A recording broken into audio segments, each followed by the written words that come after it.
What is going on, buddies? Zach RC here. Welcome back to the channel. Welcome along to episode number 8 of the F1 Ultimate Career Series for the Spanish Grand Prix. If you guys did miss the last episode, make sure to go check that one out before you see this one. And make sure as always to get subscribed to keep up with more future F1 content as the series continues. So, going into the next Grand Prix, round 5 of the 2020 season. And of course, we have got some resource points to spend from the last time out in Zandvoort. As I say, make sure to go watch that one if you haven't already. There'll be a card in the top right-hand corner of your screen now. But in terms of upgrade, I did go around to see if we could try and make any upgrades on different departments, because I feel like we almost always do durability. But they're the cheapest upgrades to make. We'll make another minor one there on the chart. And so we've got a major and a minor coming through on durability, and one minor upgrade on that chassis coming through, I think, for the next race in Monaco. Of course, there's a look at the development chart. Still closing on Renault and McLaren, but things have plateaued a bit. But in terms of Renault, we've got a brand new rivalry, our first of the series, and it's with none other than Esteban Ocon. So the way I'll do this is, I'll come back to this at the start of every episode and just update you guys on how the rivalry changed over the course of the previous episode's race. Of course, we lead 6-3 after Zandvoort. Of course, points finish for us there, so fantastic stuff. But of course, the main thing from last time out in Zandvoort was the fact that our power unit is looking heavily worn. So we have to change out a fair few components here. I wanted to make them last at least a quarter of the season before we thought about making a change. So we've done that now. We are 4 races in. And that is more or less all that needs to be done in the team hub. So without further ado, let's jump in towards the next Grand Prix of the season. It's time to head to Spain for the Spanish Grand Prix.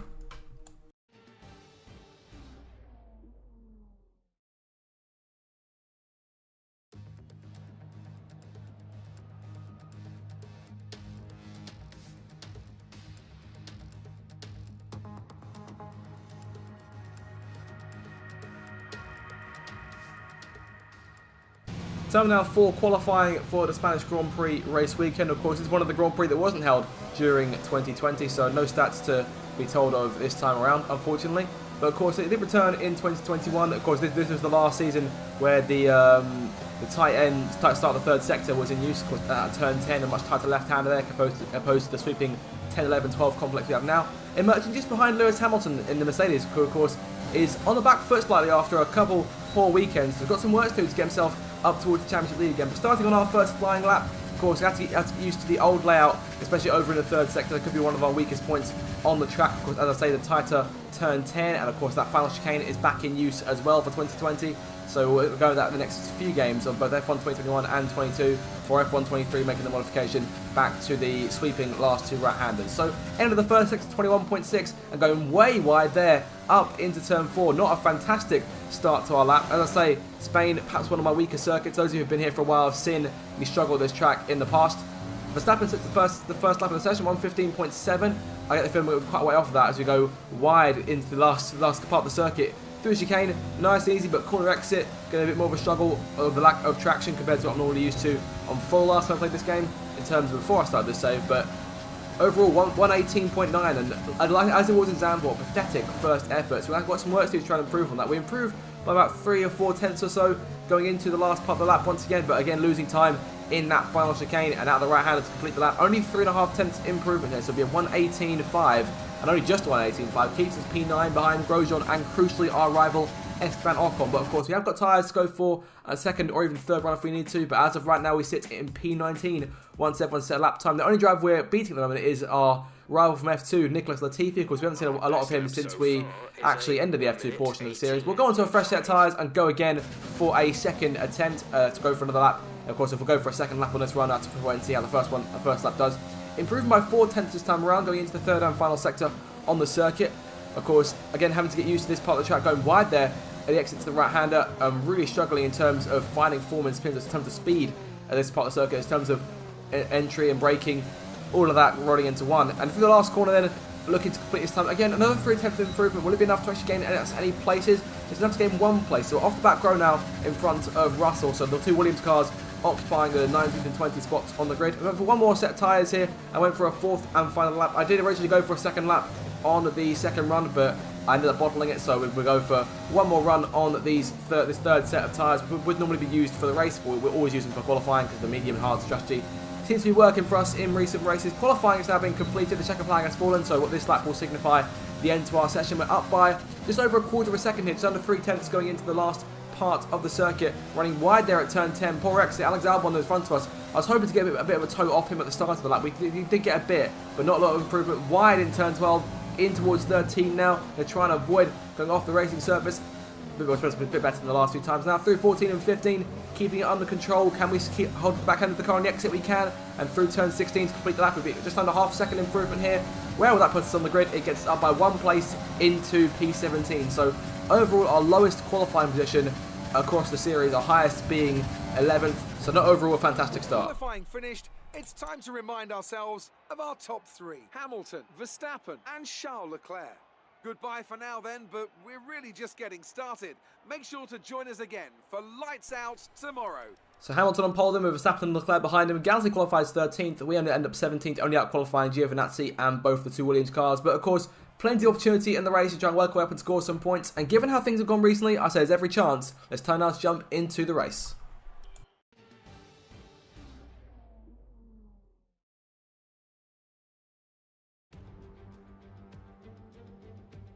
The Spanish Grand Prix has been a permanent fixture on the Formula One calendar for over 30 years now, and for good reason. Do you remember Michael Schumacher's absolute dominance here in that rain-soaked Grand Prix in 1996? That day he took his first ever victory for Ferrari, and we've had many more iconic moments since. The Circuit de Barcelona-Catalunya, a track that will certainly force the drivers to push themselves. It consists of a very impressive main straight going into turn 1. It's a straight that also offers a DRS zone, so it's likely to be a hot spot for overtakes. Anthony Davidson is alongside me as usual for the race today. Why don't we kick off by discussing Max Verstappen? That was a great win in the last race. Can they keep that momentum going this weekend? It's always nice to come into a Grand Prix weekend on a high, but your expectations are based much more on your practice and qualifying runs. So it's the momentum from those sessions that they'll be hoping to carry into the race today.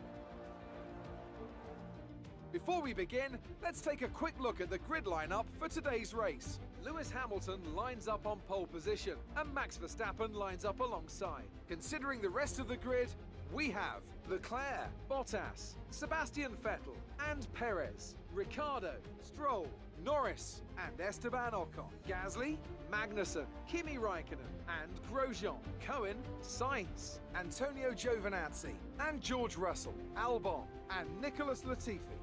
Now, it's almost time for Lights Out, so let's go down to the track.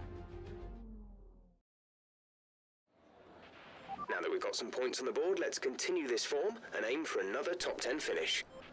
No more talking then, time for action at the Spanish Grand Prix from P15 on the grid. 2 drivers of engine penalties helping us move up the order, and all of a sudden the points don't look all that unrealistic. There's a strategy for the race ahead.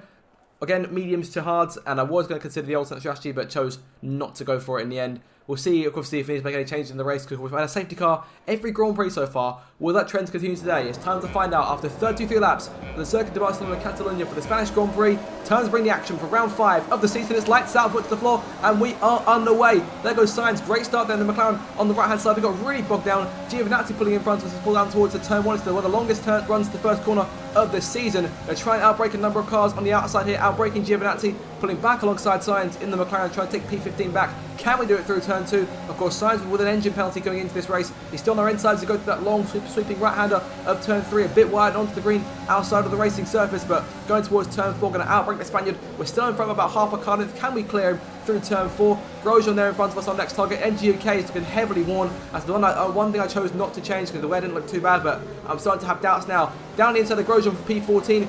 Cleared Sainz, cleared the Frenchman in the Haas as well. So that is P14 secure, 1 place gained off the opening advances. And Magnussen in the other Haas now our next target. It appears that Haas and Alfa Romeo seem to be a bit faster over the course this race weekend. That we could just be slower. We're not really too sure there. But Magnussen might be our next target to the outside of the racetrack, going towards turn 10 on the outside, going towards the left-hander into the braking zone and looking to get a good exit, trying to avoid sliding in front of him. Yes, we can. Up into P13, didn't slide across him, kept it in front, past the Dane, and now into P13, so that's 2 places on this opening lap. On to lap 5. Not a lot of action here in these first 2 laps. We've spent most of it chasing down Raikkonen, who's pulling away. Gasly, our teammate there in P11 in front. Yellow flag ahead as one of the Mercedes cars. Again, not sure which one that will be, but given that Hamilton started on pole, I would imagine it's him. He's pulling over. Verstappen is pulling away with the race lead as it stands. And that the Silver Arrow is pulling over. I hope it's not Hamilton for a second. Retirement of the season, it is! And for the second time in 5 races, the reigning world champion is out in the safety car, is once again deployed. There is Hamilton's Mercedes, stricken at the side of the road, and a second retirement in 5 races for Lewis Hamilton. What happened to that Mercedes. Is it the same thing that happened in Bahrain? Verstappen this time in the lead, having it all to himself, and Hamilton just slows, and from there, it's game over for the Brit. He'll start to pull the car over at the exit of turn 4. Verstappen loving life, having it all to himself in front. There goes Leclerc and Bottas taking second and third away. Vettel up to fourth now, but Hamilton is out, and that'll be a huge dampener on his title challenge, especially given how the last race fell away for him. We'll make our way through here, and of course the safety car is out, so we'll all make an early change of strategy. I think we'll stay on these medium tyres for now. I did consider making a switch onto the hard tyres early on, or even going for a set of medium tyres. The change onto a second set was the plan, but decided against it.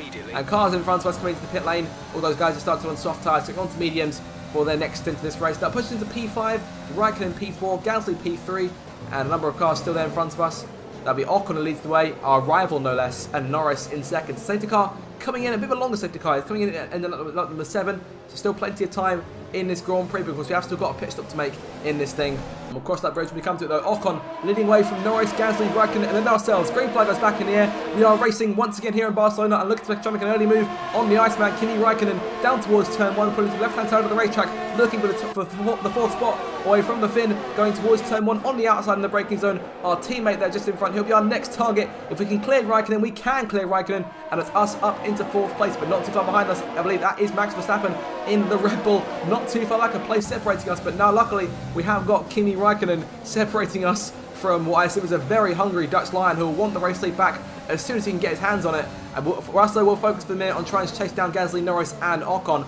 Pushing further onto lap 11 here and still chasing, but Gasly pulling away. The AlphaTauri, for us, at least on our end of the garage, is not as strong this weekend, but we've got Ferrari the problem here, and it's some sort of spin out. I'm not sure what's happened at the time, but it turns out this is Sebastian Vettel making a very odd mistake. I don't think I've ever seen AI make before. He got all scrolled up behind Russell's Williams, and as a result slams into the outside barrier, and is so lucky to not have anything go wrong on that Ferrari. No real damage. You can barely even tell he hit the wall. He must have hit it at such an angle that he didn't actually catch him. So have a look at it again and see what happens to the wheel here. He just gets all scrolled up and just slams into the outside wall. But again, no damage done. He's lucky to still be in the race. No pit stop required to change wing or anything.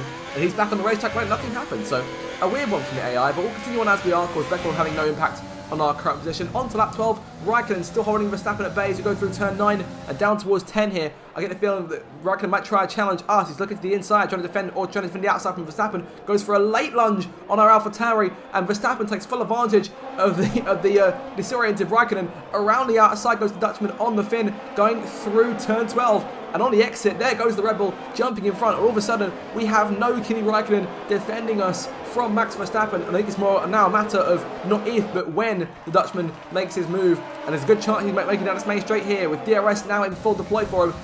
Down onto lap number 13 and nearing our pit stop. There's our pit window opening to go change onto the hard tyre. But I forgot to change it back to the hard tyre, so I have to do that before I forget. Verstappen making the pass there for P4 and going into turn 1, pulling away with the position, and he'll start to chase after Gasly, Norris and Ocon, who still lead the way. But for us though, it is time to make our first pit stop of this race. Now, I mentioned that I need to make the change from on the tyre selection back onto the hards, but I actually forgot to do it until right on the way up, until we actually reached the pit box. And I think if I'd left it any longer, we may have potentially gone into the medium tyre and ruined this race completely. So we'd have to stop again for the hards. Look at the MFD, look how close it is here. It's perhaps me almost throwing the entire race away, only just doing it before it gets locked in.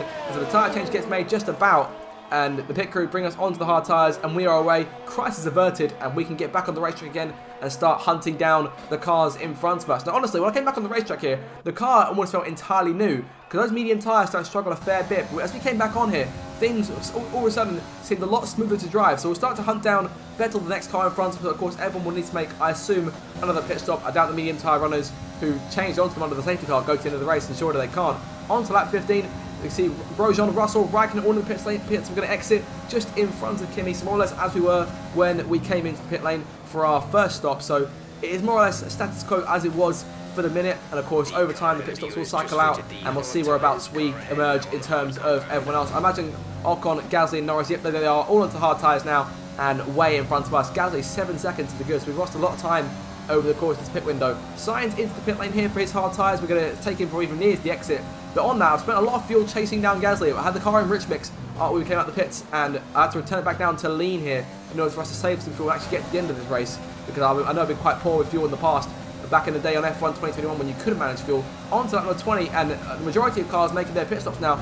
Perez is the leader of that pack, and we now sit in P7 a lap later when Stroll makes his stop. So as it stands right now, we've got Kevin Magnussen separating us from the majority of the field, and we've got to try and keep them at bay for as long as we can here. On to lap 26, and still a lot of work to do in this thing, but Magnussen has kept his distance, but big slide there on the exit at turn 15 into 16 has left us wide open. The Great Dane could charge towards turn 1 and try and nick that place from us, and if he does that, we're open to that entire train that sits right behind the Haas going towards turn 1. Magnussen balls alongside. We're going to defend the inside of the racetrack going towards that first right-hander on the circuit into turn 2. Can we hold our own on the outside? Perez looking around trying to make some kind of opening work. Can he do it? Can't do it for a minute. We'll hold on to Magnussen, but there goes Perez again, looking for the position off of Magnussen. And if he gets around him, I reckon there's a good chance he'll get around us too. We're a bit faster than that Haas, who hasn't really been able to challenge us until we made a mistake. Perez on the inside of turn 4. Can he make the move stick? An exit, an entry at turn 5. Around the outside, he's got the long way round on the Haas, and on corner exit on those fresher medium tyres, makes the move stick and is up another place and now sits right behind us. So a lot of work to do for us to keep him behind, but I reckon it's going to be a futile effort. That racing point a lot faster than our AlphaTauri. A big slide there at turn 11 and 12, going way wide through the right-hander, and Perez taking full advantage of that, going down the inside into 13, looking for that spot. Can we switch back? No, we can't do it. Only just missing out on that opportunity, but Perez takes P7, we're now P8. And Magnussen sits in 9th with Stroll right behind him in 10th. Right now, I feel like perhaps we've got one of the weakest cars, slowest cars on the circuit, and we're using DRS to try and chase Perez back down, and as well as whatever battery we've got left. But it's a futile effort, as I say. Perez has got that spot, and he is dust at this point. Magnussen is 7/10 back from us for the minute, but constantly closing back in and keeping us busy for the minute. But no real move being made. Pushing on now to nearing the start of the final lap. The yellow tyre light making its presence aware on our MFD, as well as, of course, that light going red for the power unit. The MG UK is still hanging in there. It's around 84% of the minute, and no sign of smoke out the car. And we've got enough fuel to make the flag here, so we're gonna just about finish this race if we can hold on for the next lap or so. On to the last lap of this race, and Max Verstappen is, as we do that, is coming towards turn 9 to complete his second win of the season. Magnussen closing in, defending inside once again. He didn't put us under as much pressure as I anticipated he would, given the fact that there's several DRS zones and the AlphaTauri has felt particularly slow today. But it's Max Verstappen up front who has dominated these things. He comes through turn 13. Since that safety car came up for Hamilton, he has been the one in control of this race by quite a distance. He'll ground turn 16 now, and to lock himself in as a genuine contender for the championship, Max Verstappen takes the flag and win number 2 of the season here in Spain. A dominant victory from the Dutchman, much more dominant than the Zandvoort win, and it'll be Ocon and Norris who complete the podium. Crucially, our rival beating us today by quite a margin. Gasly almost got himself back on the podium, but will settle for a decent point scoring finish for the team. As for us, it's P8 for we can make it through these last few corners. Magnussen has kept us under pressure all the way to the flag here. Perez pulled away, P7 for him, and P8 for us. Overall, I think perhaps the weakest race in the series so far. Didn't feel fast across the day at all. I think strategy played into our hands, range to the one stop, thanks to that safety car. Got us into P8, so we'll take the result, but overall, I'd like the pace to improve for the next race in Monaco. Ocon gets driver of the day. We've got to beat him next time out to continue our rivalry in our favour. It was a magnificent race and a drive right out of the top draw to take the win for Red Bull today. Talk to me, Ant. What was it that set them apart from the competition today? Well, the safety car completely changed the race, didn't it? It's hard to say exactly what would have happened without it, but there's no question that they came out of that situation in a good position. The drivers are en route to the podium as we speak. What a fantastic win for the Red Bull team. They performed exceptionally today, keeping us firmly on the edge of our seats throughout the entirety of the race. Congratulations to everyone at the team. Verstappen then joined by 2 new podium finishes this season in Ocon and Norris. Renault and McLaren nabbing their first podiums of the season. Let's have a look now at the final results and see how the championship tally has changed. So, let's review the driver's standings. Today's performance means Max Verstappen now owns the top spot in the Drivers' Championship. Now, let's discuss, Ant. Who would you say is a contender for Driver of the Day? Difficult call, but I'd like to say Esteban Ocon. He's just so gifted at getting the most out of his tyres, and he showed that today. Let's move on to the Constructors. Our championship leaders retain their position, but their lead is shrinking. Meanwhile, Ferrari have improved their position. A strong weekend from them as they fight their way towards the top. After an event like that, who knows what the sport has in store for us next time? Be sure to join us again as we continue to bring you the latest excitement in Formula One. So the remainder of the top 10 then: Bottas in 4th, Gasly 5th, Leclerc takes 6th, Perez 7th, we come in 8th, Magnussen, 9th, gets Haas's first point of the season, and Lance Stroll beats Ricciardo to the last spot in the top 10. And of course, the retirement for Lewis Hamilton, the 1 DNF in this race. Vettel came back to 14th after that weird spin, so always a solid performance from the Ferrari man this time around. Verstappen now leads the standings by 7 points to Bottas. Hamilton 37 off the lead. Albon still in 4th, and Leclerc rounds out the top 5. We still sit in P12 after a point score. Gasly up to P8. He is 9 points in front of us. We've got some work to do to try and catch our teammate. And it's still close between us, Renault, McLaren and Racing Point. Ferrari are pulling away. Mercedes still leading Red Bull, but that gap has shrunk to 6 points. So keep an eye on that going to Monaco. But guys, that is the end of this episode of the F1 Ultimate Career Series. I do hope you did enjoy it. If you did, make sure to like, share and subscribe for more Formula 1 content. Have an absolutely fantastic day, and I will see you in the next video. Goodbye, guys.